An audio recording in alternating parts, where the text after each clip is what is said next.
para toda la gente de su raza.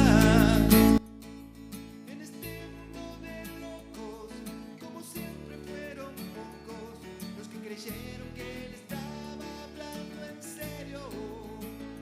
Pero él marchó por sus derechos y eligió el camino estrecho del amor. Y fue su lucha sin trincheras la que derribó fronteras de odio.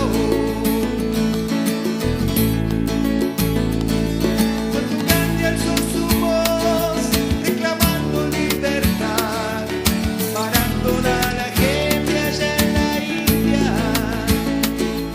En este mundo tan sordo, como siempre fueron pocos los que creyeron que él estaba hablando en serio. Buenas noches a la audiencia de la radio Madre de Dios. Hoy estamos con una profesora muy prestigiosa de la provincia de Buenos Aires, de la localidad de San Isidro, la profesora Elena Ortiz de Bauwitz, que tuve el placer de conocerla en el 2019. Nos entrevistamos y ella gentilmente me dio una entrevista y ahí me habló de distintas pedagogías innovadoras, digamos, para el sistema educativo, que todavía es bastante conductista y poco innovador. Buenas noches, Elena, ¿cómo estás? ¿Cómo le va? Bien, ¿qué tal? Buenas noches a toda la audiencia. ¿Cómo están ustedes? Muy bien, gracias a Dios. Así que, bueno, esta es una radio católica, la radio Madre de Dios de San Juan.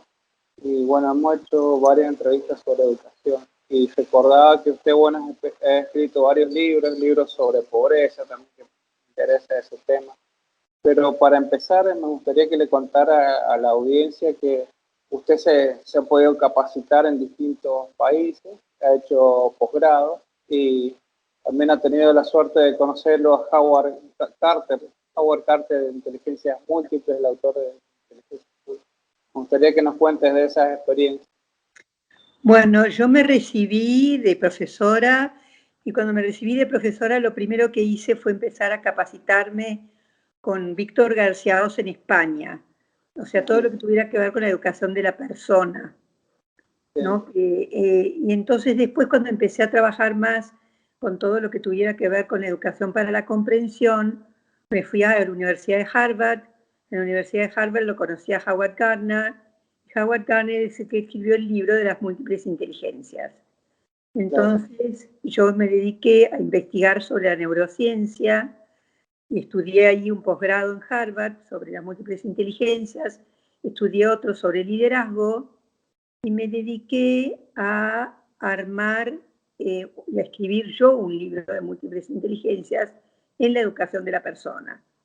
Y entonces me parece que lo que traté de poner fue la experiencia a pie de aula, es decir, para el docente, ¿qué le sirve al docente en el aula esto de saber las múltiples inteligencias? Es decir, lo que cambió en mí fue entender que el chico, el niño, no tiene una mente vacía que hay que llenar de datos y de contenidos, sino que lo que tiene es una mente que nace con 100 lenguajes para aprender, para cantar, para bailar. Esos 100 lenguajes son de Loris Malaguzzi, es el que habla de los 100 lenguajes. Loris Malaguzzi en Reggio Emilia habla de eso. Y entonces cuando entendemos este modelo mental de que los profesores y los maestros no tenemos que llenar de contenidos de matemática y de lengua el cerebro, sino que lo que tenemos es que abrir oportunidades y darles y hacerles preguntas y provocar a los niños con mucho trabajo de provocaciones, con muchas preguntas abiertas sobre diferentes temas de hoy y problemas de hoy, para desafiarlos a que los niños y los jóvenes se hagan más preguntas y más preguntas sobre las problemáticas de hoy. Por ejemplo, el tema de la pobreza. Claro. Es decir, cómo solucionar este problema gravísimo que tenemos, cómo solucionar el problema de la vivienda, cómo solucionar el problema del interés de los chicos, cómo solucionar el problema de que no repitan, cómo solucionar el problema de que puedan leer disfrutando, cómo solucionar esos desafíos de hoy, el desafío de los incendios, los desafíos del frío, el desafío de comer bien, todos esos desafíos de los niños de hoy, eso es lo que hay que enseñar y eso es lo que los niños tienen que aprender. ¿Cómo fue la experiencia cuando conoció usted al autor de las inteligencias múltiples? Me gustaría que nos explique sobre las inteligencias múltiples. ¿Cómo se llama el autor? ¿Aún vive? Es Howard... Howard Gardner. Gardner, ajá. Howard Gardner yo lo conocí en Estados Unidos, sí. En una asociación de maestros y de profesores que yo voy todos los años, y él estaba dando la conferencia sobre múltiples inteligencias. He visto hace muchos años ya, muchos años por lo menos 30 años. Ajá. Y en ese momento él había descubierto el tema de que no había una única inteligencia que se medía a través de un test. Sí. Que lo importante no era tanto la inteligencia lingüística, la inteligencia matemática. Eran inteligencias que estaban muy ponderadas en Occidente, sino, sí. que en el cerebro se descubrió que había muchas inteligencias. En ese momento él descubrió 7 y 8 inteligencias, pero después lo cambió un poco a través de los años y fue diciendo que en realidad no es que haya 7 inteligencias, sino que hay múltiples inteligencias, múltiples maneras de aprender, múltiples maneras de comprender, múltiples maneras de procesar el aprendizaje, de hacer procesos de aprendizaje. Y esas múltiples maneras no son solamente las lógico-matemáticas y las lingüísticas, sino que son, por ejemplo, la naturalista, que es toda la inteligencia de la gente que tiene ese don con las plantas, con los animales, la relación con la naturaleza, con el ecosistema, con los planetas, con las energías. Esa gente tiene inteligencia naturalista. Y la gente, por ejemplo, que tiene inteligencia espacial, es la gente que tiene una mirada de todo el espacio, es la gente, los arquitectos, los aviadores, la gente que tiene una creatividad del espacio, que sabe ir a un lugar determinado, que maneja cuadros, que compara trabajos, o sea, son habilidades de la mente diferentes a las lógico-matemáticas, son habilidades más abiertas que tienen que ver con lo espacial.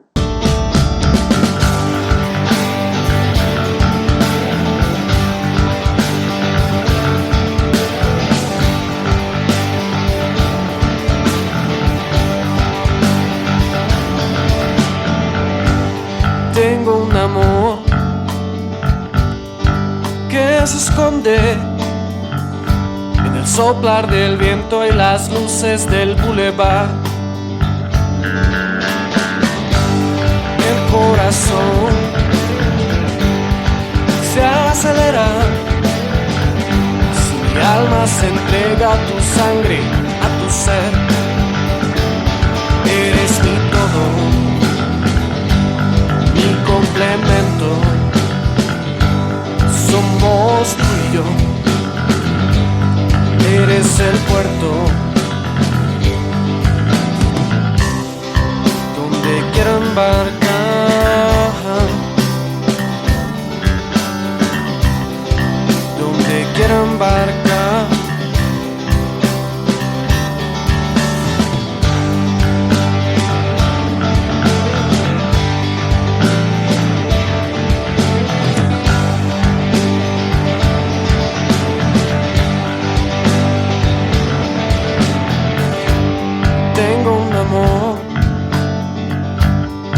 Que se esconde en el soplar del viento y las luces del bulevar. La dimensión de tu grandeza es el motivo que llena mi convicción. Eres mi todo, mi complemento, somos tú y yo. Eres el puerto donde quiero embarcar,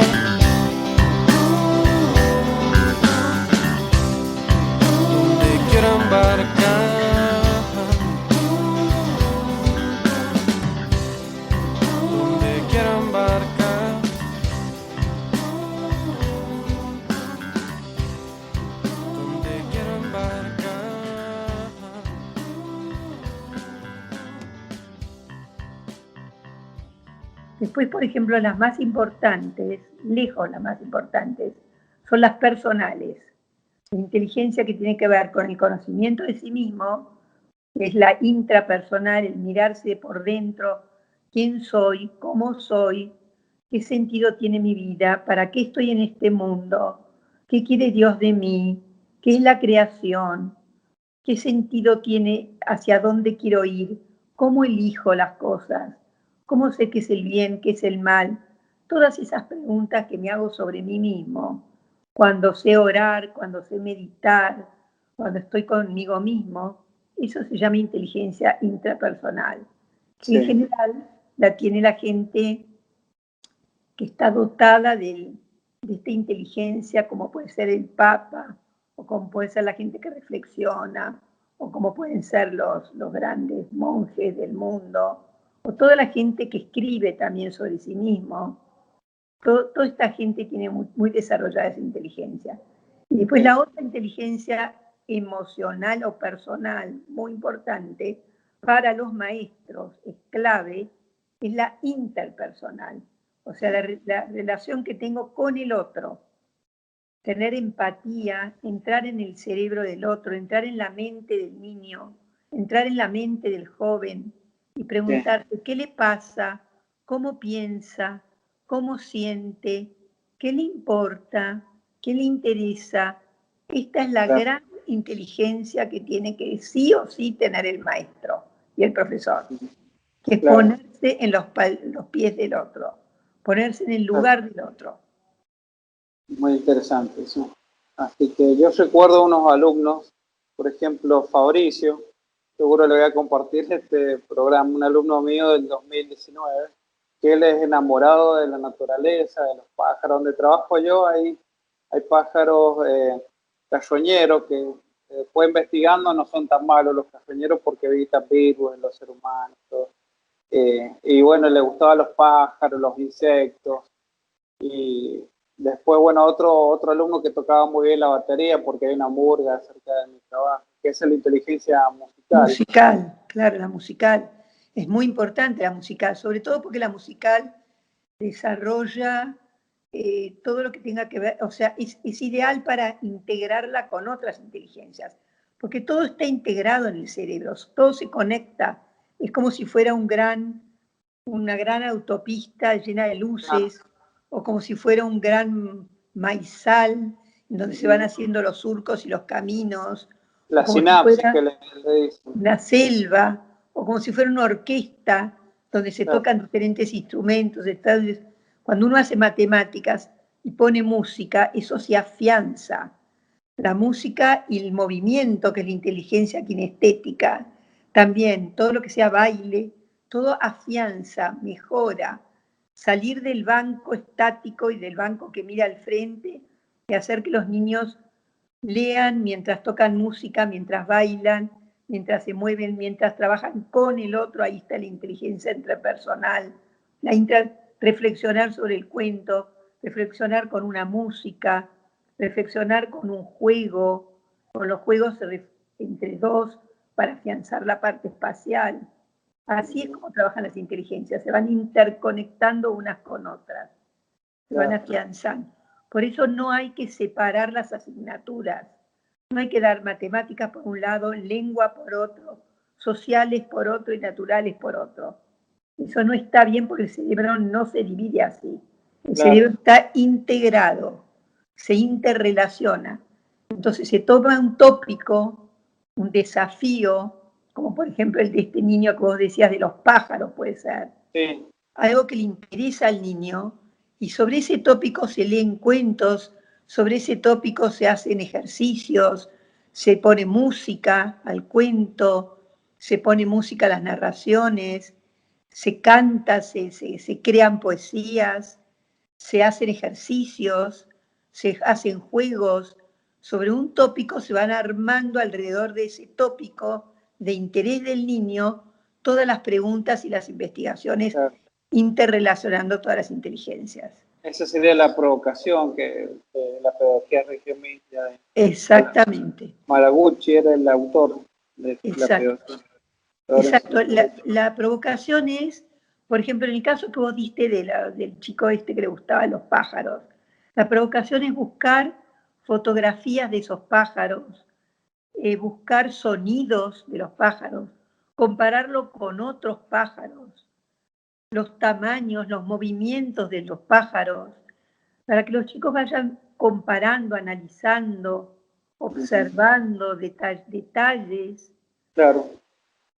Y ahí tienen matemática, lengua, está todo relacionado a esa provocación, digamos. Claro.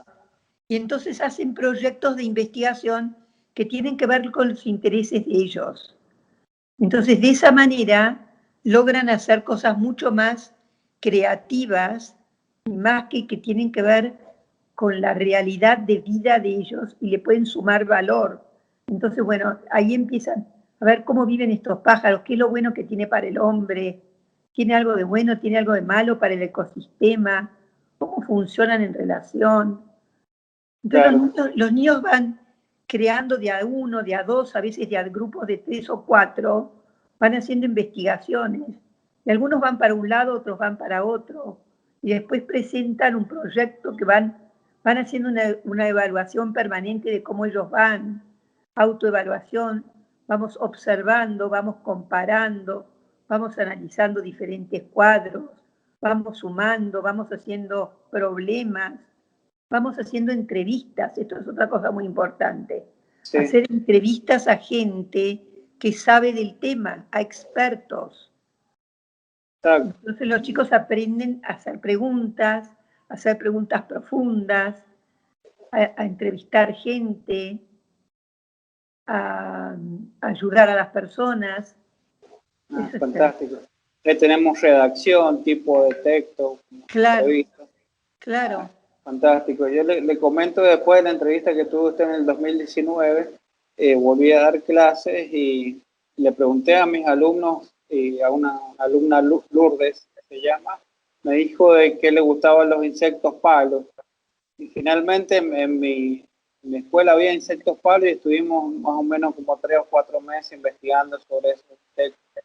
Y bueno, este año justamente hemos visto la mantis religiosa y descubrimos cosas muy interesantes. Por ejemplo, los insectos palos son insectos que pueden ser mascotas, igual que la mantis también puede llegar a ser mascota. Claro. En España hay páginas web, también hay páginas web que hablan de la crianza de los insectos palos, por ejemplo. Claro, fantástico. Y yo recordaba de lo que me dijo usted, no me olvidé de compartírselo. Eso surge del interés de ella. Fíjate la diferencia con el anterior maestro. El maestro más tradicional es el maestro que sigue el currículum que bajan de la provincia, bueno, bajan de la nación o bajan de la provincia, del ministerio. Claro. En cambio, de esta manera, el currículum se llama emergente, porque emerge de las voces de los niños. Son las voces y los intereses de los propios niños los que traen el currículum al aula, y entonces ahí se vuelve significativo para ellos, se vuelve importante para ellos, se empoderan, se hacen dueños del proyecto y investigan. Entonces tiene mucho más valor.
tiempo no adelantarás, como una oruga en sus anhelos, tu vida se transformará. El cielo es tu libertad. Tú tienes dentro la alegría, tú eres la felicidad. Libérate, levántate y brilla la gloria de Dios. Tú tienes dentro la alegría, tú eres la felicidad. Libérate, levántate y brilla la gloria de Dios. Está sobre ti, está sobre ti, está sobre ti, está sobre ti, la gloria de Dios.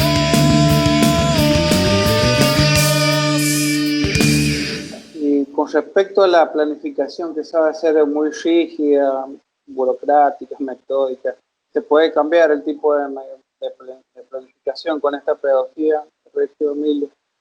Seguro, porque en el fondo nosotros ponemos al niño en el centro y decimos que lo ponemos en el centro, pero si vamos a seguir con un currículum que baja del ministerio, cuando en el fondo no es así, el ministerio tampoco baja cosas tan rígidas.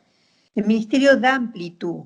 Entonces da lo mismo, a ver, para que se desarrolle la mente, da lo mismo que sea ese insecto que la niña eligió, o que sea un gato o un perro, o los animales domésticos, pero los animales domésticos no le dicen nada a los niños, no los provocan. Por ejemplo, Claro. en uno de los libros que yo escribí sobre la pobreza no es destino, se llama, una de las cosas que fui a Santa Fe y vi unos niños que estaban haciendo una huerta. Y entonces la maestra tradicional, le dijo, tenemos que hacer un espantapájaros para espantar a los pájaros. Y los niños le dijeron, no, porque acá no hay pájaros, acá hay perros. Lo que tenemos que hacer es un espantaperros. Y entonces los niños tuvieron que estudiar e investigar qué tipo de perros había, cómo eran las cruzas, qué comían, todas las razas de todos los perros. Hicieron toda una investigación y terminaron armando un perro con botellas de plástico de desecho, todo con material de desecho, con colores fuertes para ahuyentar a los perros, y lo pusieron en la huerta. Después el perro se le desarmó y entonces le pusieron cintas rojas, que decía que se habían desangrado. Entonces tuvieron que estudiar el aparato circulatorio y por dónde corría la sangre de los perros. Claro. Entonces pasaron a hablar de aparato circulatorio. Entonces, en el fondo, los chicos siguen el currículum, pero lo que no siguen es el currículum rígido que baja del ministerio, sino que todo sale de los intereses de ellos. La huerta, los perros, los sistemas circulatorios, los sistemas de respiración. Pero en vez de salir del ministerio, emerge de ellos, de las palabras de ellos, de los intereses de ellos. Qué interesante. Así que, y bueno, hay ejemplos en todo el mundo de estos proyectos. Y en este momento prácticamente casi todo el mundo, en Finlandia, en Estados Unidos, en España, en casi todos lados se está trabajando a través de proyectos con los intereses de los chicos. Es decir, hay que aprender a provocarlos y hay que aprender a escuchar y a mirar cuáles son los problemas de hoy. Es muy sencillo. Las inundaciones, los incendios, los accidentes, la corrupción. A los niños les interesa muchísimo este tema de la corrupción. Que si les roban, que no los roban, la seguridad. Son temas que uno enseguida los pone en el aula y enseguida los niños empiezan a preguntar. Pero entre ellos les molesta mucho el robo, que puede existir de una lapicera, les molestan de un cofetador, por ejemplo. Y bueno, y se me ocurre esto, la falta de conectividad también, que se ha hablado tanto, de que hay niños que no tienen banda ancha y otros que ahora se está hablando de que es un derecho humano esencial, la banda ancha. Claro, por Y ejemplo. tener, claro, eso puede ser una provocación para primaria y para secundaria también, Exactamente. para Es la que materia ética. son las mismas que se van adaptando a la edad, porque son las mismas provocaciones que tiene un niño de 5º año, un niño de primero, un niño de 4º, se van adaptando a las edades. Lo que pasa es que los chicos van preguntando cosas que los maestros y los profesores no nos preguntamos. Nosotros Claro. les bajamos lo que nosotros pensamos y les decimos que abran el libro de texto y que el día en que estudien para el día siguiente lo que nosotros decimos o lo que dice el libro de texto. En cambio, si estamos abiertos a escucharlos a ellos y a las preguntas de ellos, van a seguir montones de preguntas que a veces no tenemos la respuesta. Que tenemos que decir que junto a ellos, con ellos, cambia el rol del pedagogo. El pedagogo no se para más al frente. Con ellos, en trabajo día 1, día 3, día 4, se arman equipos y se empieza a investigar con ellos. Claro. Y ahora, por ejemplo, en la etapa de pandemia, por ahí se ha, ¿cómo se llama? Cuestionado en Europa, leía yo en Facebook, en las redes sociales, se cuestionaba la pedagogía tan rígida, por ejemplo, de que los niños no tuvieran tanto contacto entre ellos, porque era antinatural, digamos. Y bueno, y ahora lo estamos viendo acá en Argentina, que tienen que estar de 1,5 metros de distancia, no tienen que jugar en el recreo, no tienen que jugar al ajedrez, por ejemplo, no tienen que tocar las pelotas. ¿Cómo es esta realidad, digamos, tan restrictiva de la pandemia en las aulas? Lo que pasa es que la gente que hace esas reglas para los niños en los colegios nunca vio un niño.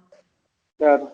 Nunca lo vio, porque es un disparate decir que un niño no juegue con otro niño o que un niño no juegue a la pelota. ¿Cuánto le puede durar?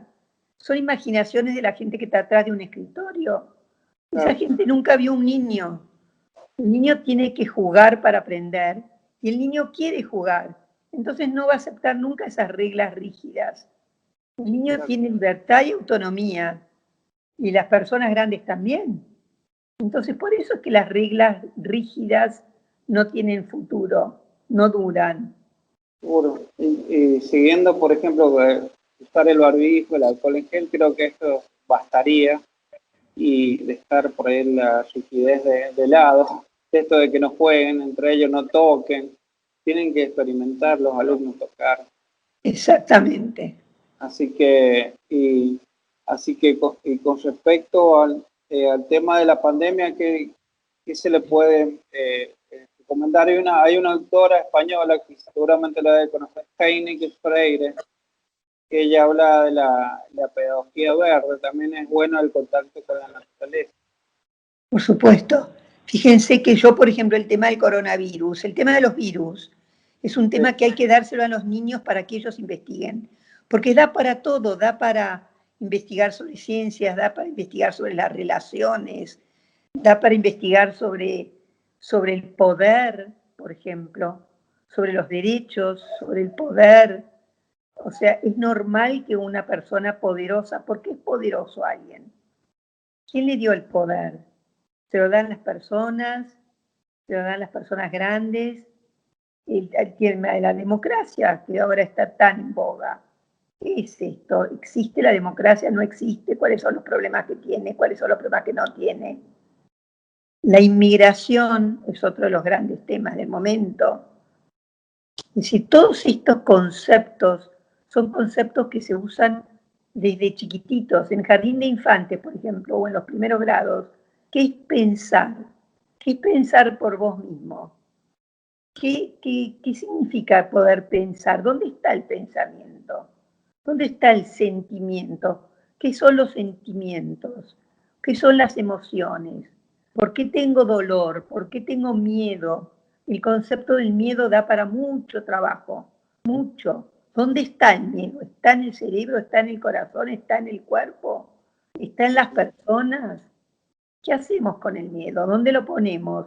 ¿Hacemos una redacción? ¿Qué música le ponemos? ¿Cómo conversamos sobre el miedo entre nosotros? ¿Cómo conversamos con nuestros padres sobre los miedos? Es decir, Es la hay todo, inteligencia emocional. claro, esas son las inteligencias emocionales que son las inteligencias personales, que son la intrapersonal y la interpersonal.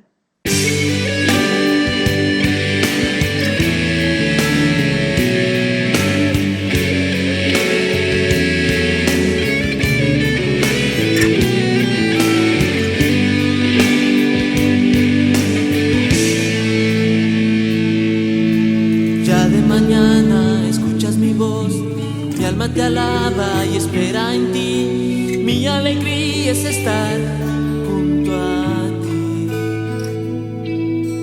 Todo el día escuchas mi voz, en las angustias sostienes mi ser y solo tú me das seguridad. Yo te alabo. Bendito Señor,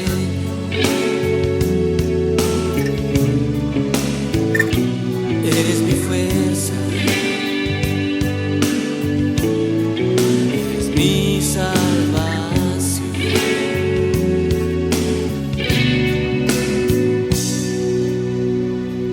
Yo te alabo, bendito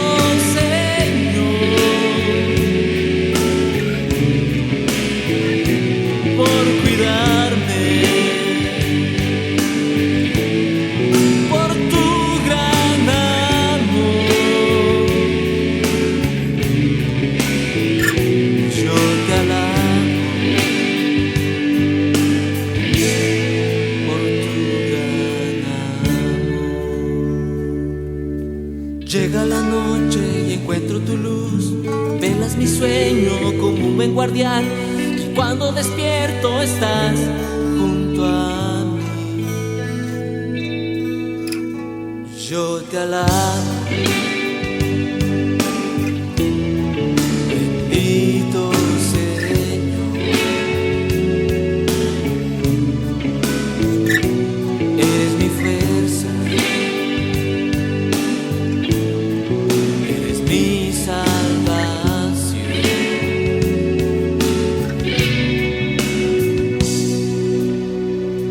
Yo te alabo, bendito Señor, por cuidarme, por tu gran amor.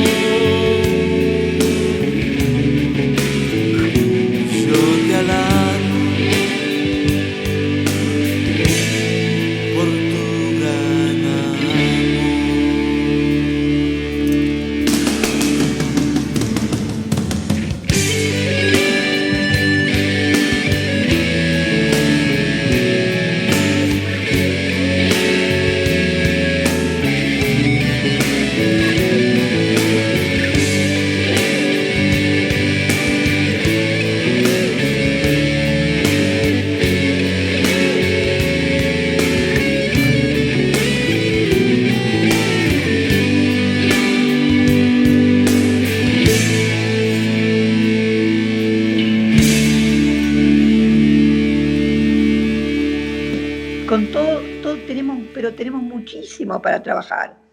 Ahí está todo lo que es la mente, el corazón, el cerebro, el cuerpo, las energías, todo el cuerpo humano. Miren, por ejemplo, el cuerpo humano, que en general se trabaja como en tercer grado y se hacen los sistemas, eso no es lo ideal, porque los chicos, de nuevo el profesor viene con su libro y con el libro de profesor, y hay que dejar un poco de costado el libro de texto y de costado el profesor, y provocar a los niños y preguntarles a ellos.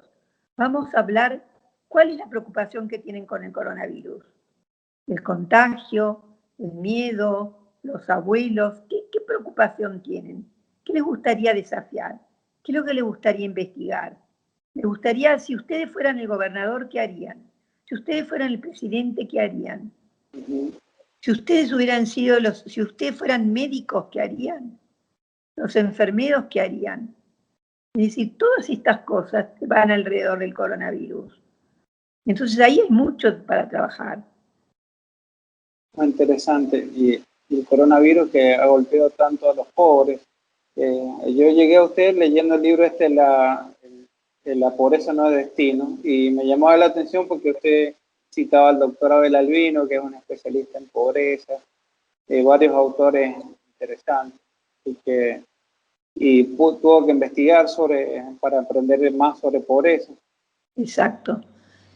Y es que lo que pasa es que los niños que viven en la pobreza no tienen oportunidades para desarrollar. Entonces lo que hacemos es darles lo que hemos hecho con la pandemia, lo que hacemos cuando vuelven a la escuela, es volver a darle contenido para llenar el cerebro, volver a darle libros de texto, darles ejercicios y actividades, de cosas que a los chicos no les interesa. Claro. Entonces esto no sirve. Hay que ver, por ejemplo, yo pensaba el otro día que vi una niña, un basural. ¿Qué hay en un basural? ¿Cómo se puede armar de nuevo un basural? ¿Qué harían con un basural? ¿Cómo lo armarían creativamente? ¿Para qué sirve? ¿Serviría para algo el basural? ¿Qué son las cosas que hay en el basural? ¿O cómo hacer para hacer una campaña para que la gente no tire mal la basura? ¿Cómo se puede armar una campaña? Es decir, hay muchísimo trabajo para hacer con los chicos que viven en la pobreza. El año pasado en la virtualidad, le cuento una anécdota. Hablamos del tema del basural que hay cerca de mi escuela, en el municipio de Chimbas, y con un muchacho biólogo y una chica que es encargada de los clubes de ambientales escolares de San Juan, y decían que, bueno, la gente pobre recicla los cartones, recicla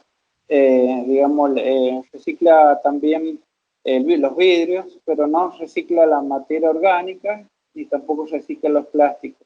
Y justamente hace poco la CEPAL, el año pasado, dijo que una manera de afrontar la pobreza es tratar de reciclar plásticos, de reciclar la economía circular, que significa que circule de nuevo la producción. Y es una manera de evitar los basurales, con reciclaje de plástico, haciendo una pyme de reciclaje de plástico, una cooperativa. Los chicos la pueden hacer, los chicos tienen que hacer la pyme, ellos tienen que armar la pyme, ellos tienen que hacer la cooperativa, ellos tienen que ir de casa en casa haciendo la propuesta de cómo se hace, de investigar cómo se hace una pyme. Ellos lo tienen que hacer.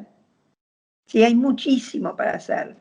Y hay leyes que hablan de la época de la presidencia, hay la ley de cooperativismo escolar, leyes provinciales también. Exacto. Sí, hay un autor, Héctor Polino, que él cuenta que fue responsable que agreguen un artículo que habla, el artículo 90, si no me equivoco, que habla del cooperativismo escolar. Él siempre fue un promotor desde el gobierno de Alfonsín, el cooperativismo, y es muy bueno. Claro, exacto. Ajá. ¿Usted le ha tocado trabajar en cooperativas escolares? No he trabajado con cooperativas, no he hecho ese trabajo. He trabajado pero hace muchos años, no tengo recuerdo de eso. Me gustaría investigar un poco más sobre eso. Claro, pero lo ve como muy positivo a partir de sí, muy bueno. Es que lo que es bueno es que hay que empoderar a los chicos para que los chicos lo armen, para que ellos lo hagan, para hacerles el desafío, porque los chicos son capaces de hacer maravillas. Exacto, se puede hacer, por ejemplo, con las botellas, hacer macetas de todo tipo, se pueden vender plantas de todo tipo, flores. Se pueden hacer casas. Yo tengo un jardín de infantes en donde hicieron unas casitas con todas las partes de abajo de las botellas. Toda la pared con la parte de abajo de las botellas. La armaron. Qué hermoso.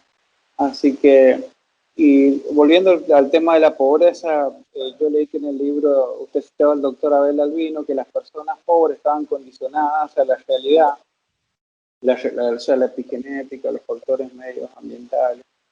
Y eso lo condicionaba mucho a los chicos. Bueno, esto es otro de los temas que también se pueden desarrollar, que tienen que ver con los alimentos, con la alimentación. Pero de nuevo, todo eso lo tienen que hacer los chicos. Si los chicos no descubren ellos mismos cómo deberían alimentarse, qué es lo que deberían comer, no ganamos nada diciéndoselo nosotros o explicándoles nosotros o hablando del aparato digestivo. Eso no es significativo para los chicos. Los chicos lo que les importa es, a ver, entrevistar a un enfermo, entrevistar a los abuelos, entrevistar a las nutricionistas, entrevistar a la gente que cocina, que sabe cocinar, qué es lo que tienen las comidas, qué es lo que tienen de bueno, qué es lo que tienen de malo. Todo eso los mismos chicos van investigando. Es decir, ¿es bueno o es malo comer una comida u otra? ¿Por qué verduras? ¿Por qué no? ¿Qué sí, qué no? Todo esto ellos lo tienen que hacer. La pedagogía Reggio Emilia es muy importante en la entrevista. Exactamente. Investigación.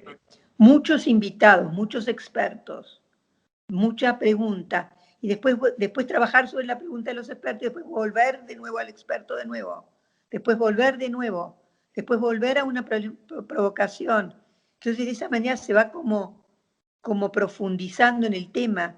Ir al almacén, ir al supermercado y hacer trabajos en los supermercados, en la puerta del supermercado, hacer promociones sobre cómo se come, cómo se debería comer bien, hacer entrevistas con la gente, qué es lo que come la gente, qué es lo que comen los vecinos, hacer recetas. Hay muchísimo para hacer. La verdad, dulce, etcétera. Así que, y con respecto a los 100 lenguajes que decía, ¿cómo se llamaba el autor de la pedagogía? Loris Malaguzzi. Loris Malaguzzi. Reggio Emilia es un lugar de Italia. Es un lugar en Italia, y Reggio Emilia lo que tiene es que, bueno, ahora no podemos ir, pero hace unos muy buenos seminarios, se llama Reggio Children, Reggio con doble G, Children. Sí. Métanse ahí porque hay algunos seminarios que son gratuitos y que ellos hablan de esta filosofía de trabajar, de co-crear, la pedagogía del encuentro, la pedagogía de escuchar las voces de los niños, la pedagogía de dejar la autonomía, de desarrollar la autonomía y la libertad de los niños, y la pedagogía de desarrollar los 100 lenguajes de los niños, que son 100 maneras de cantar, 100 maneras de mirar, 100 maneras de ver. Es una poesía divina que escribió Loris Malaguzzi. Muy bien. Y el lenguaje quiere decir de expresarse de distintas maneras. Claro, diferentes maneras de expresarse, de bailar, de cantar, de hablar, de jugar, de mirar, de oír, de cantar, de moverse. 100, siempre 100. Dice que la escuela se dedica a matar esos lenguajes. Maestros, deberíamos abrir las ventanas de oportunidad para que esos se expresen, abrir la mente. Interesante. Después Francesco Tonucci tiene también un pedagogo italiano que habla español perfecto.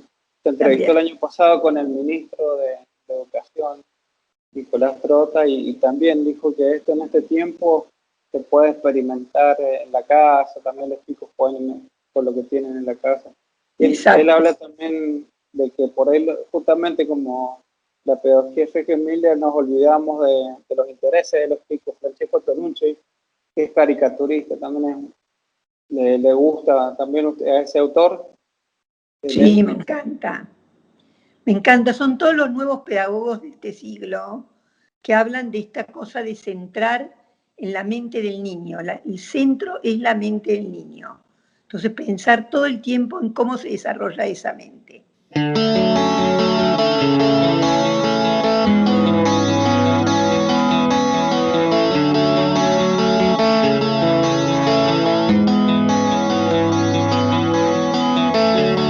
Dibujaré un paraíso donde puedas descansar y que la luz ilumine todo el lugar. Inventaré las palabras para que puedas entender cuánto te quiero y cuánto te puedo querer. Y ver la luz del día en tu cada minuto sea una aventura de alegría. Tu corazón pueda borrar las dudas, sanar la herida y con mis brazos sostener hasta tu último aliento. Hasta tu último aliento.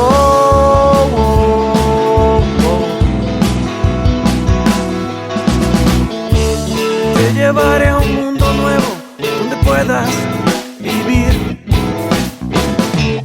y que el azul del cielo te haga feliz. Escribiré 1000 poemas que sueñas leer.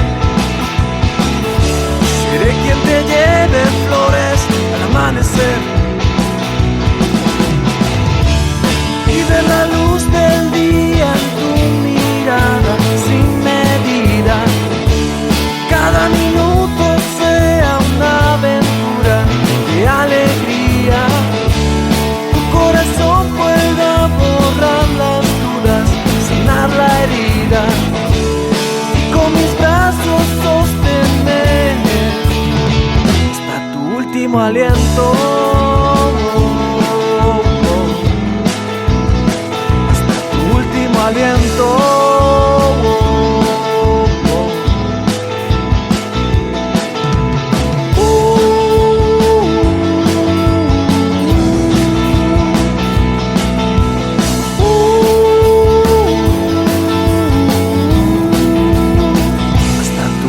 Aliento. Así que bueno, ha sido muy enriquecedora esta entrevista. Seguro la vamos a compartir en distintos grupos con Juan. Bueno. Que le agradezco mucho, Elena, y espero que alguna vez pueda venir a San Juan a dar una charla. Sí, me encantaría. Y si no, igual yo pronto estamos armando con un grupo, un trabajo para poder llegar a todos los lugares en la Argentina y poder hacer esto más asiduamente. Ahora que con la tecnología se puede, bueno, empezar a usar la tecnología para esto. Exacto, sí, eso es uno de los temas positivos de la cuarentena, que puedes sí, usar más la tecnología. Es las cosas buenas de la cuarentena, exactamente. Sí. Así que bueno, le agradezco mucho que Dios la bendiga, nos estaremos viendo. Gracias, Ricardo, hasta luego, hasta pronto. Luego saludo a la audiencia.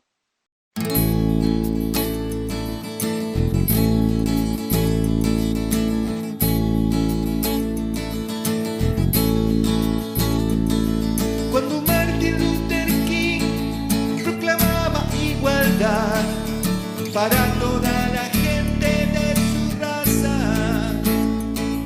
en este mundo de locos, como siempre fueron pocos los que creyeron que él estaba hablando en serio, pero él marchó por sus derechos y eligió el camino estrecho del amor.